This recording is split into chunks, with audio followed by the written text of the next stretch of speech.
আপনাদের কাছে পরিষ্কারভাবে আমরা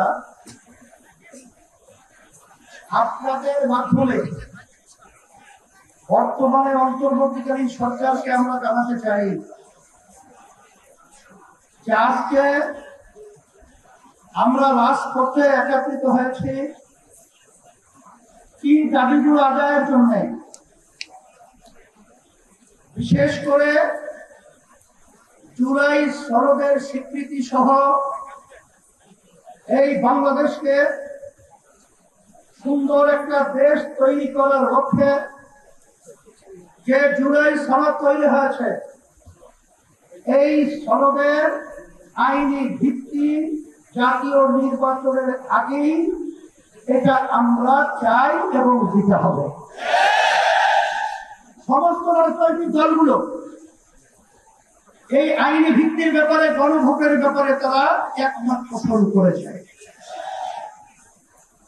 কিন্তু আজকে বাংলাদেশের ভিতরে উল্লেখযোগ্য যারা কয়েকবার দেশ পরিচালনা করেছে তার ভিতরে একটা দল হলো বিএনপি।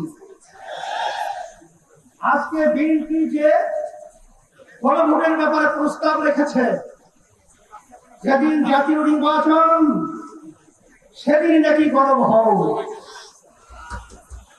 সম্মানিত আলোচকরা বলেছেন আপনারা জাতীয় নির্বাচন করবেন কোন আইনের ভিত্তিতে?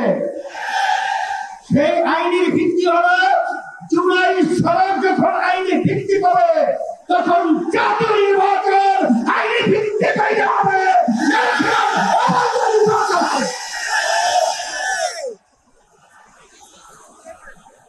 আজকে আমরা দেখেছি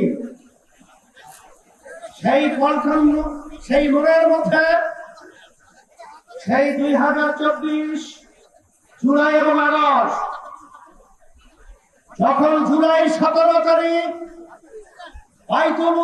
বাইতুল মুকাররমের উত্তর গেটে আমি তখন বলেছিলাম যে আজকে আমাদের সন্তানদেরকে কিভাবে পাখির মতো গুলি করে রাস্তার ভিতরে আজকে লুকিয়ে দেওয়া হচ্ছে। আমি বাংলাদেশের সর্বশ্রেণী ছাত্র জনতা, আলেম ওলামা, হাফেজ সবাইকে আহ্বান জানিয়েছিলাম যে এখন আমাদের ঘরে বসে থাকার সুযোগ নেই, ঘরে বসে থাকার সময় নেই। আমরা আজকে রাস্তায় আসবো, উৎখাত করবো, বাংলার জমি থেকে নিক্ষেপ করবো। বাংলাদেশ মুক্ত হয়েছে। এই হিসাবে আজকে আমরা দেখেছি দুই শ্রেণীর মানুষ এখন দুই মেরুতে অবস্থান করছে।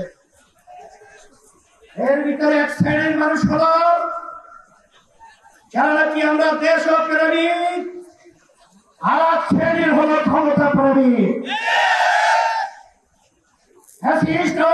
সরকার তারা দেশ প্রেমিক ছিল না, তারা ছিল ক্ষমতা প্রেমিক। তারা কিন্তু এক পর্যায়ে আমাদের বাংলাদেশ থেকে পালিয়ে কাটাতার পার হয়ে ভারতে অবস্থান করছে। নব্য যারা ফ্যাসিস্ট হওয়ার চিন্তা করছেন, যারা ঘনভোট নিয়ে নির্বাচনের আগে যারা ব্যাপার তাল বাহারা করছেন, আমি তাদের উদ্দেশ্য করে বলতে চাই আজকে বাংলাদেশের ছাত্র জনতা, সর্বশ্রেণীর মানুষ আজকে জুলাই ভিত্তি আইনি সর্বপ্রথম চায়, নির্বাচন চায়। কিন্তু আপনারা যদি এই জুলাই সনদ আইনি ভিত্তি দেওয়ার ব্যাপারে দড়িবসে করে থাকেন, আমাদের বাংলাদেশের 3 দিকে ভারতের কাছাকাছের বেড়া, কিন্তু আপনারা পালাবেন কোথায়?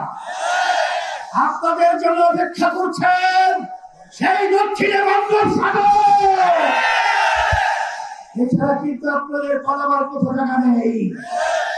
সেই হিসাবে সতর্কতা আহ্বান জানাবো, ভালো করে বুঝে রাখেন অন্তর্বর্তীকালীন সরকারকে আমি অনুরোধ করছি, আমরা অনুরোধ করছি যে আপনারা যখন আমেরিকায় গেছিলেন তখন তিনটা উল্লেখযোগ্য দলকে সাথে নিয়ে গেছিলেন, জামাত ইসলামী বাংলাদেশ, বিএনপি, এনসিপি। কথা ঠিক কিনা? আপনারা জাতীয় নির্বাচনের আগে গণভোট থেকে আপনারা কোন প্রক্রিয়া, কোন হিসাব লাগবে, অঙ্ক শিখাতে হবে। আজকে এনসিপিও চায় যে গণভোট আগে হবে, তারপর জাতীয় নির্বাচন হবে। জামাত ইসলামও চায় আগে গণভোট হবে, তারপর জাতীয় নির্বাচন হবে। শুধু একটা দল দিন তারা ভোট চায়, কখন? জাতীয় নির্বাচনের দিন। বাংলাদেশের মানুষ বুঝে গেছে আপনাদের উদ্দেশ্য ভালো না। যদি আপনাদের উদ্দেশ্য ভালোই হয়ে থাকে, যেখানে আইনি ভিত্তির ব্যাপারে একমত আপনারা পোষণ করেছেন, সেখানে গণভোটে এত গরিবসী কেন?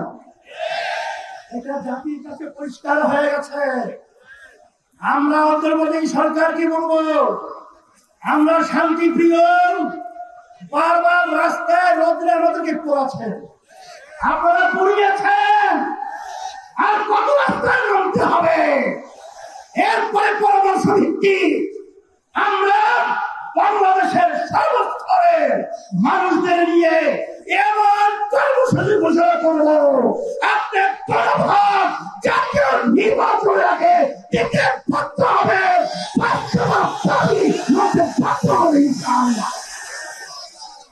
সেই দিক থেকে আমাদেরকে ওপরে আপনার হাঁটাবেন না, আমরা ওপরে হাঁটতে চাই না।